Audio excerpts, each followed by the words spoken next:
Hello everybody, Timothy Bailey with Project Learn and our video for today. Today we are going to look at humor. Specifically, we're going to look at some different types of humor. We looked at puns before. Puns are one of the examples of humor, but we're looking at different types of humor now, right? And humor, of course, something that makes us laugh and or smile. Laugh, right, when we ha ha ha ha, right, that's a laugh. And a smile is a kind of movement of our mouth. The minions here are all smiling, right? The upwards at the corner movement of our mouth to something that is humorous, that is funny. So the first kind is called slapstick. Slapstick is physical comedy. This is a kind of humor that is physical, about the body. And I have a little example here.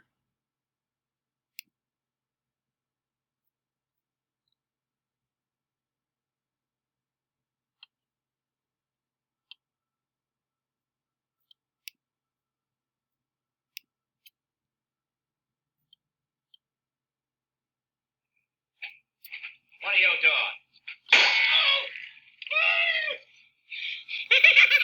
Stop it, I'm ticklish. Fine, time to get ticklish. So you can see the Three Stooges are very physical, a lot of hitting and punching and things like that. I don't see any ghosts.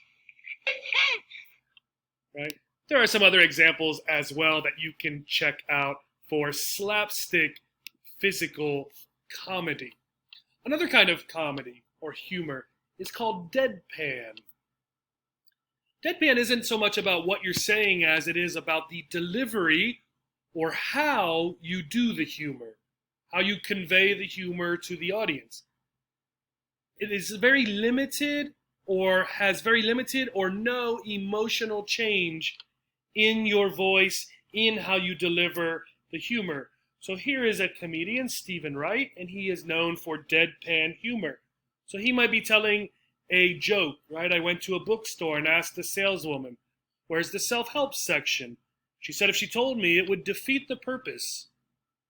And he doesn't raise his voice, he doesn't laugh, he doesn't use funny voices. He just tells it like a normal story. But when you look at what Stephen Wright has said, right? He's at a bookstore and he's talking to this saleswoman about the self-help section, the section of books about how to help improve yourself. Well, by asking that, right, he's asking her to do something for him, but self-help is about you helping yourself. So he says that the saleswoman said it would defeat the purpose of the self-help book.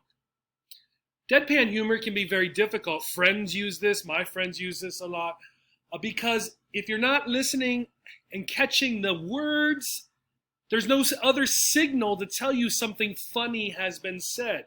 So it might just sound like a conversation until you start hearing other people laughing and you wonder, why are they laughing, right? And then you realize the context and right, there's something funny here, right? So deadpan is great. Deadpan is very difficult, however. Another type of humor is self-deprecating. Self-deprecating means making fun of oneself, making fun of yourself. Here's an example. So someone posted, right? Let's look at the comment by the Chong here, the person who posted the whole thing. Today I found out a rich Japanese billionaire is fascinated by me. Okay? Now why? Well, let's look at the pictures. This is Japan's richest man, Tadashi Yanai, founder of Uniqlo. He's fascinated by failure. Okay? Like much of humor, such as puns that we talked about in another video, there's something in the humor about a relationship between two things. This is one, this is the other.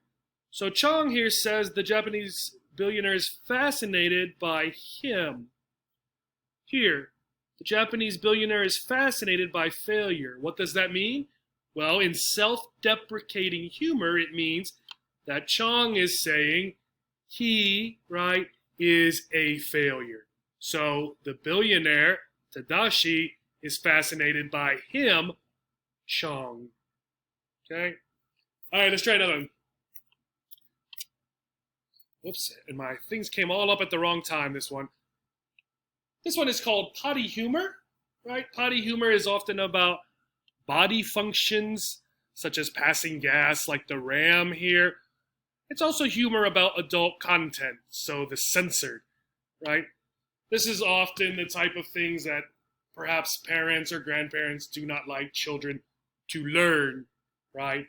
Is humor associated with the gross or disgusting things in the world, bodily functions, things like that. All right, another example, topical and satire. I put these together because a lot of the time, the topical humor is a form of satire. So humor about current events. And the satire part of it is to make a very biting, a sort of possibly judgmental or a critique of the topical event, right? Not just that it's funny, but that there's something they're trying to tell us about the event. So a good example is a sort of a news outlet, although it's fake news, called The Onion. And The Onion creates what look like real newspapers, right, with articles and everything, only it's all somehow fake. However, since it's topical, it is about things that are real. So Facebook, for example, is real. If you look at the title of this headline, right, area Facebook user incredibly stupid, right? So this is also satire because the author or The Onion is making a point. They are commenting that somehow perhaps people who get their news from Facebook might be stupid, right? Or that using Facebook a lot makes us stupid. There are a variety of possible satirical meanings to take from this, right? But it is very clearly a point that they are trying to make to the reader. Now, satire also can be ironic, right? So use irony. This one is not satirical, but it is an example of irony. Irony is a discrepancy between two things, when two things do not go together, how we might normally think, or there's something about them that points out a strange relationship. For example, here the sign says always open, but what does the message on the sign say? Closed. Right, so clearly they are not always open, right? This is irony, right? And again, satirical comedy or humor can also be ironic. Try another one, parody. Parody is a mocking or making fun of something through imitation. Now, it doesn't have to be in a mean spirit or negative here, right? It can be, in fact, done by somebody who appreciates the thing they are making fun of. So a new show, a new movie was Hamilton. And a singer who does parody songs, named Weird Al Yankovic, right, made a song for Hamilton, not for the movie, but a parody. How does a bastard orphan son of a whore and a Scotsman dropped in the middle of a forgotten spot in the Caribbean by Providence and Pulveris and Waller grow up to be a hero and a scholar? The $10 founding father without a father got a lot farther by working a lot harder, by being a lot smarter, by being a self-starter. By 14, they placed him in charge of the trading charter. Alexander Hamilton. My name is Alexander Hamilton, and there's a million things I haven't done. But just you wait, just you wait. Wait for it, wait for it, wait for it, wait for it. So here we have a parody, right? Weird Al Yankovic is making a song sort of about the movie, about the characters, and then playing it over video images from the show. And Weird Al Yankovic has spent his life, his career, making songs that are parodies of other people's songs. Okay. Dark humor focuses on serious or morbid topics, right, such as death, right? Hence they are called dark. Here's an example, right? Take a look first at just this picture here on the right.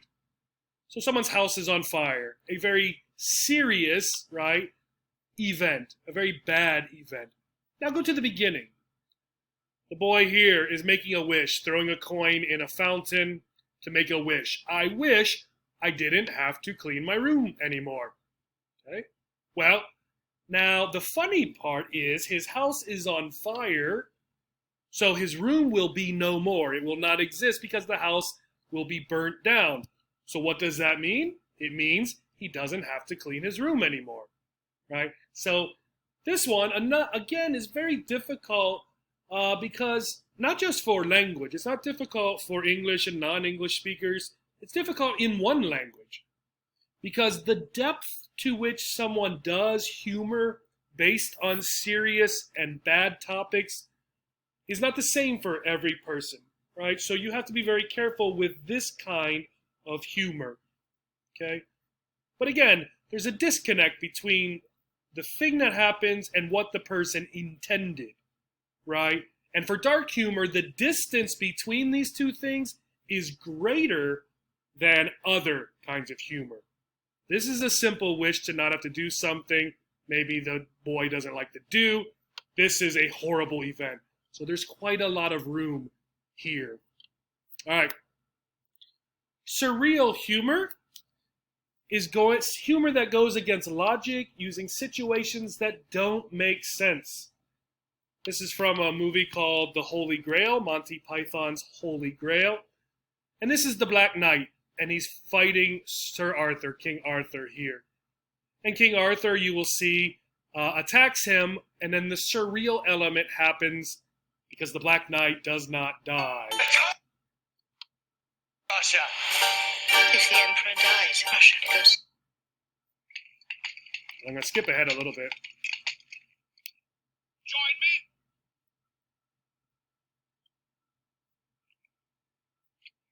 You make me sad. So be it. Come, Patsy. None shall pass. What? None shall pass. So the Black Knight won't let King Arthur pass, and they're going to have to fight. Cross this bridge, then you shall die. I command you, as King of the Britons, to stand aside. I move. Fawn.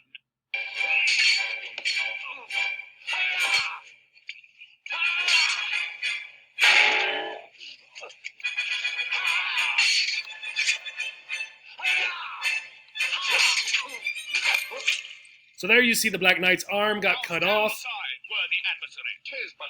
In the real world, right, of course, it would be horrible, but the Black Knight, still going. He says it's nothing but a scratch.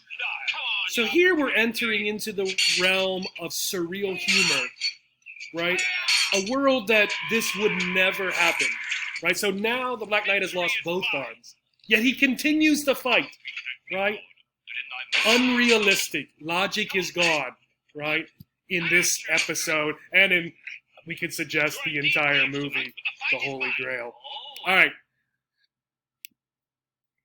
Here are a couple links with more about these 9 kinds of humor.